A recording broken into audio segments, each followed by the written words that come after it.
ভাই কানের ওর জাস্ট পেছনে যা দেখলাম সমস্যা, তো এইটা তো জায়গাটা খুব সেন্সিটিভ আমাদের কাছে মনে হয়। এখানে সিলাই দেওয়ার মতো তেমন জায়গা নাই, নিচে হাড়গুলা, এবং আমরা যতটুকু শুনেছি যে এখানকার অপারেশন করলে অনেক ধরনের জটিলতা হয় অনেক সময়। তো ওর ক্ষেত্রে কি এরকম কোনো সম্ভাবনা আছে কিনা? 5 বছরের রাব্বি, কানে 1 বছর যাবৎ একটা ছোট্ট ফোড়া, 15 দিন 20 দিন পর পর সেটা ফুলে যায়, ওখান থেকে পানি আসে এবং প্রচণ্ড ব্যথা করে। 1 বছর যাবৎ কিন্তু তার কোনো সমাধান হচ্ছে না, যার কারণে তার বাবা আমাদের কাছে নিয়ে আসছে আমাদের সম্মানিত ENT সার্জন ডক্টর রিফাত ভাইয়ের কাছে। রিফাত ভাই দেখে বললেন যে তার অপারেশন করতে হবে। এটা কি সমস্যা হয়েছিল, কেনই বা তার অপারেশন লাগবে, এই বিষয় নিয়ে আজকে আপনাদের সাথে শেয়ার করব। তো রিফাত ভাই, যেটা আপনি অপারেশন করবেন আজকে, তো বাইরে থেকে তো আমরা কিছুই বুঝতে পারছি না ওর কি হয়েছে না হয়েছে, তাহলে ওর আসলে কি অপারেশন হবে যদি একটু বলেন। দেখুন, সেটা chronic sinus. Chronic sinus recurrently abscess হচ্ছে, তো সেই এলাকাতে এসে তারপরে সিলেট থেকে এসেছেন। সিলেট থেকে এসেছেন, তো মাঝে মাঝে প্রচুর অ্যান্টিবায়োটিক খেয়েছেন বা খাইয়েছেন তার বাচ্চাকে। আচ্ছা, লোকালি গিয়েছেন, সেখানে অ্যান্টিবায়োটিক অনেক ডক্টরই আমাকে কিছু কাগজ দেখিয়েছেন, অ্যান্টিবায়োটিক প্রচুর খেয়েছেন, কিন্তু রেমেডি বা রেসপন্স হচ্ছে না। সো আমার সাসপিশন হচ্ছে কোনো সাইনাস আছে ভেতরে, অথবা কোনো পকেট আছে, যে পকেটের কারণে রিকারেন্ট ইনফেকশন হচ্ছে। সো আমাদের প্ল্যানিং হচ্ছে এক্সপ্লোর করবো, জাস্ট এক্সপ্লোর করে আমরা সফট টিস্যু, কোনো সাইনাস অথবা কোনো পকেট, কোনো কিছু যদি আমরা পাই, সেটাকে আমরা টোটালি রিমুভ করবো। আর যদি কানের নরম যে তরুণাস্থি আছে, তরুণাস্থির মধ্যে যদি কোনো পয়েন্ট থাকে, আমরা সেটুকু ফেলে দিব। আচ্ছা, আপনার বাচ্চা এই সিলেট থেকে কেন এখানে আসতে হলো? আসলে সিলেট তো আমি এই তেমন ডাক্তার দেখাই না, যেগুলো দেখাচ্ছি তারা ওষুধ দিয়েছিল কিন্তু কাজ হয় না। আচ্ছা, আমার শ্বশুরবাড়ি ব্রাহ্মণবাড়িয়া, তো আমার সম্পর্কে শালা লাগে, ওই সে ওনার কাছে পড়াশোনা করাইছে, ওর মাধ্যমে আমি আর কি। আচ্ছা আচ্ছা আচ্ছা, তো ওখানে ওরা কি বলেছে সিলেটে? ওরা বলছিল যদি এখন না করান পরে করাইলেও চলবে, পরে ওষুধটা খাইয়া দেখাতে পারে।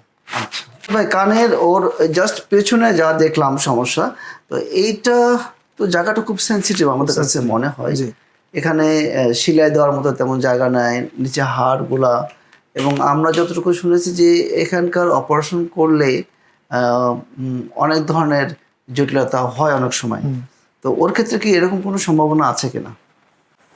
ওর যেটা সুবিধা, যেটা ওর উপরের স্কিনটা ফ্রেশ আছে। আচ্ছা, সো আমরা যতটুকু skin as much as possible skin preserve করবো, প্রিজার্ভ করে আমরা ভেতর থেকে সফট টিস্যুটাকে নিয়ে আসবো। আচ্ছা, আর সেই সব ইনজুরিগুলোতে ইনফেকশন হওয়ার ভয় থাকে এটাতে, আচ্ছা, যেগুলো আপনার ময়লাযুক্ত ডার্টি ইনফেকশন অথবা যে ডার্টি ইনসিশন যেগুলো হয়, আচ্ছা, কেটে গিয়েছে, পুড়ে গিয়েছে, এখানে এই ধরনের কিছু, সেই সব ক্ষেত্রে এখানে ইনফেকশন ভয় থাকে। আচ্ছা, আচ্ছা, তো আমরা যদি ক্লিন, এই জন্য আমরা তাকে আন্ডার জিএতে আমরা ওপেন করব, যেন আমাদের স্টেরিলিটি ওইভাবে মেনটেন হয় এবং আমাদের ইনফেকশনের চান্সটা একদম খুব কম থাকে। আচ্ছা, আশা করছি ইনশাল্লাহ আমরা আমাদের কাজটা সফলভাবে শেষ করতে পারবো।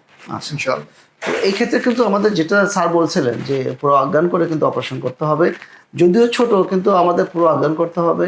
এই জন্য পুরো অজ্ঞান করতে হবে যে জায়গাটা খুবই সেন্সিটিভ, ওখানে লোকাল দিয়ে কিছু করাটা ভেরি ডিফিকাল্ট, কারণ সামান্য লোকাল দিলে জায়গাটা ফুলে যাবে, তখন যে জায়গাটায় প্রবলেম সেটা অনেক সময় শনাক্ত করতে খুব কষ্ট হয়ে যায়। তাছাড়া বাচ্চা নড়াচড়া করবে, বাচ্চা অ্যালাউ করবে না, যার কারণে অজ্ঞান করতে হয়। এই ধরনের অজ্ঞানে কিন্তু মোটেও ভয়ের কিছু নেই, কারণ আমরা মোটামুটি 100% সেফটি মেনটেন করে এটা করব। আর এখানে অজ্ঞানের সাথে একটা সুবিধা, সেটা হচ্ছে যে পুরো প্যারালাইসিস করার প্রয়োজন হয় না, পেশেন্ট শ্বাস নেবে, ঘুমায় থাকবে, ব্যথামুক্ত থাকবে, আমরা অপারেশন করে দেব। সেক্ষেত্রে শ্বাস বন্ধ হয়ে যাওয়ার সম্ভাবনা এখানে নেই বললেই চলে, কারণ আমরা শ্বাস বন্ধ করার মতো এখানে অবশ বা অজ্ঞান আমরা করি না, তাকে মোটামুটি শ্বাস প্রশ্বাস ঠিক রেখে আমরা অপারেশনটা করে দিই। যার কারণে যারা এই বাচ্চাদের অপারেশন করতে ভয় পান মূলত এই অজ্ঞানের কারণে, তো আমার মনে হয় যে যদি এরকম বিশেষজ্ঞ ডাক্তারের শরণাপন্ন হয়ে আপনারা এই অপারেশনগুলো করেন, আমার মনে হয় যে এখানে বিন্দুমাত্র টেনশনের কিছু নেই, কারণ এখন কিন্তু অপারেশনের সেফটি মার্জিন অনেক অনেক অনেক হাই। আর এরকম যদি বিশেষজ্ঞ ডাক্তার আপনাদের হাতে থাকে তাহলে তো আমার মনে হয় চিন্তার কিছু নাই। তো কানের পেছনে বা কানের আশেপাশে বা কানের যে কোনো সমস্যার জন্য আপনাদের কিন্তু সমর্পণ হতে হবে এই রিপাত ভাইদের মতো যারা নাক কান গলা বিশেষজ্ঞ আছেন তাদের। এছাড়া অবশ্যই অন্য কারো কাছ থেকে এই ধরনের অপারেশন সিদ্ধান্ত নেওয়া বা কোনো চিকিৎসা করা আমার মনে হয় যে না করাটাই বেটার। আপনারা বিশেষজ্ঞ ডাক্তারের সেবা নেবেন, ভালো থাকবেন। আসসালামু আলাইকুম।